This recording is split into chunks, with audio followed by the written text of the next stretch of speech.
बाघ परियोजना के नाम पर अचानक मार अभ्यारण्य के जंगल से करीब 22 से अधिक गांव का विस्थापन किया जाना है, जिसमें से करीब 6 गांव का विस्थापन हो चुका है, जिनके पुनर्वास का काम करीब करीब आखिरी चरण में है।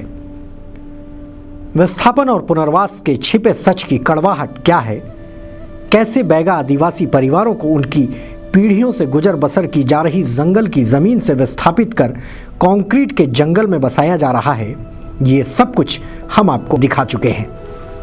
हम आपको बता चुके हैं कि कैसे विस्थापित बैगा आदिवासी परिवारों को उनकी पारंपरिक जीवन शैली से अलग किया गया।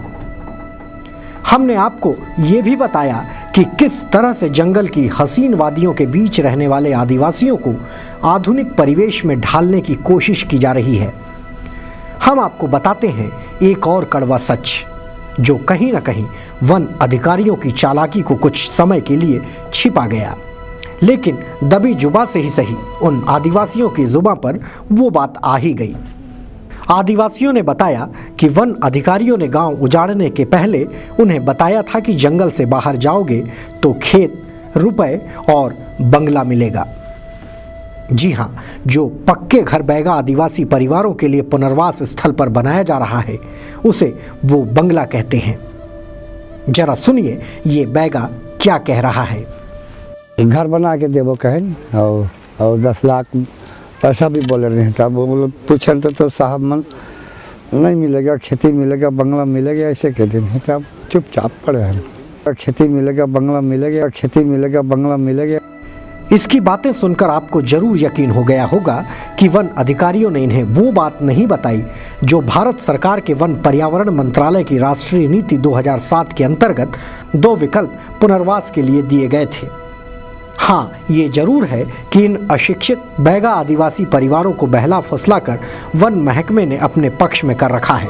हालांकि विस्थापित ग्राम जल्दा, जिसका पुनर्वास ग्राम कठमुड़ा में किया जा रहा है, वहां एक फ्लैक्स के माध्यम से योजना की जानकारी जरूर उन अधिकारियों या फिर लोगों को दी जा रही है जो गाहे बगाहे वहां पहुंचते हैं या आ सकते हैं।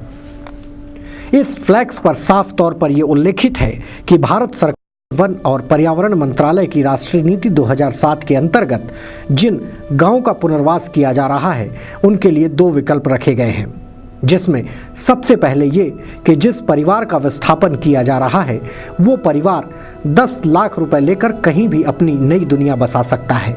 लेकिन वन अधिकारियों ने इस विकल्प के बारे में ना बताकर दूसरे विकल्प की जानकारी दी, जिसके तहत प्रत्येक परिवार को घर, खेत, सिंचाई व्यवस्था के अलावा 50,000 रुपए प्रोत्साहन राशि दी जानी थी। खैर, विस्थापन और पुनर्वास के बीच जो कुछ होना था, सब कुछ करीब करीब हो गया है।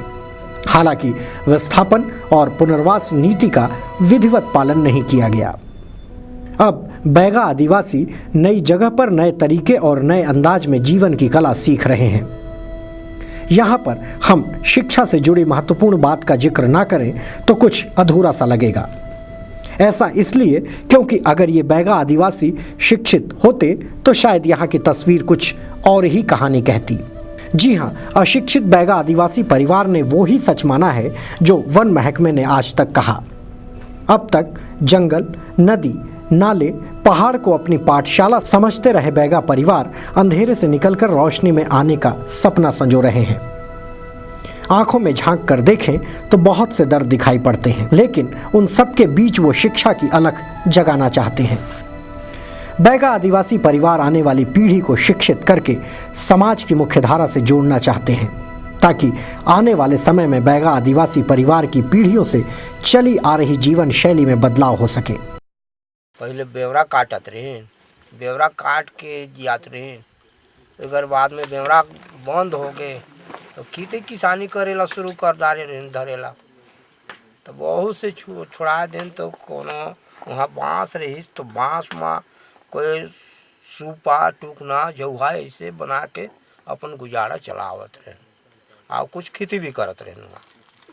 तब वहाँ से फिर अब निकाले है तो हमला फिर यहाँ लाने हैं, तो यहाँ ज़मीन भी देवो कहे हाउ देवत है और बनवावत है, खेत सब बनवा ले है।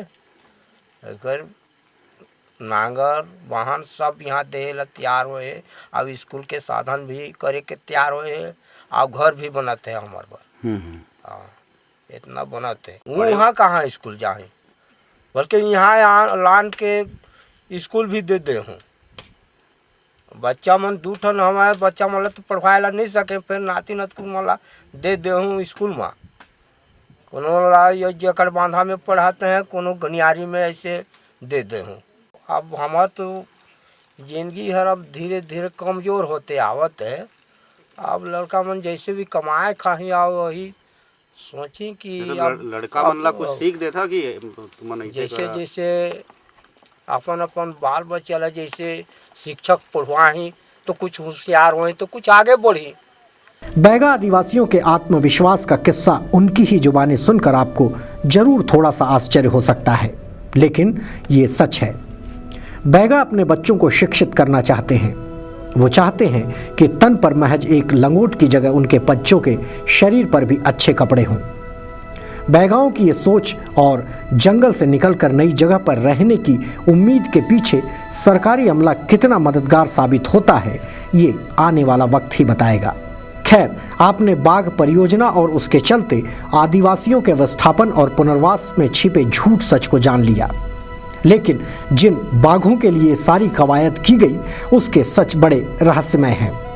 जी हाँ, हम सच के काफ़ी करीब हैं और उन बातों को बताते हैं जिसका अनुभव बहुत से लोगों को होगा। जिन आदिवासियों को जंगल के भीतर से की जल्दबाजी अफसरों को थी, शायद उनके पास भी अधिकृत जवाब नहीं होगा कि आखिर अचानक मार अभ्यारण्य में बाघ हैं या फिर नहीं, और हैं तो उनकी संख्या कितनी है। एक ऐसे वन में बाघ परियोजना का काम चल रहा है जहां बाघों को लेकर कई तरह के विरोधाभास नजर आते हैं, जबकि बाघों का पता लगाने आधुनिक कैमरे भी जंगल में लगाए गए हैं, लेकिन आज तक एक भी बाघ की तस्वीर उन कैमरों में नहीं आ सकी। खैर, सांप निकल गया और हम अब लाठी पीट रहे हैं। इस कहावत को नहीं झुटलाया जा सकता। कुछ वन अधिकारी चाहते थे अचानक मार को टाइगर रिजर्व एरिया घोषित करवाना, सो हो गया। उसके बाद विस्थापन और पुनर्वास का खेल में कौन जीता कौन हारा अभी कहा नहीं जा सकता, लेकिन इस खेल के परिणाम बहुत दूरगामी होंगे, इससे भी इनकार नहीं किया जा सकता।